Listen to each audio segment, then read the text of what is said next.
Ahmedabad test. Team India की शानदार जीत हुई है। एक पारी और 140 रन से मुकाबला जीत लिया और इस जीत में 4 मुख्य हीरो रहे हैं। पहला रविंद्र जाडेजा।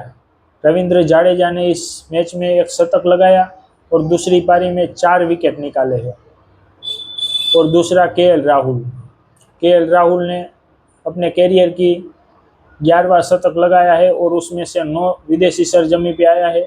और ये दूसरा शतक लगाने में केएल राहुल को 9 साल का इंतजार करना पड़ा। और तीसरा खिलाड़ी है ध्रुव जुरैल। ध्रुव जुरैल ने अपने कैरियर का पहला शतक लगाया और शानदार पारी खेली। फिर चौथा खिलाड़ी है मोहम्मद सिराज। मोहम्मद सिराज ने 7 विकेट निकाले इस मैच में। 4 विकेट पहली पारी में और 3 विकेट दूसरी पारी में। और इन चारों ने अच्छा प्रदर्शन किया और वेस्ट इंडीज को सिर्फ 2.5 दिनों में हराया। और WTC पॉइंट टेबल में भी टीम इंडिया को बहुत अच्छा फायदा हुआ है। और अब दूसरा मुकाबले की बात करें तो 10 अक्टूबर से 14 अक्टूबर के बीच अरुण जेटली स्टेडियम दिल्ली में खेला जाना है।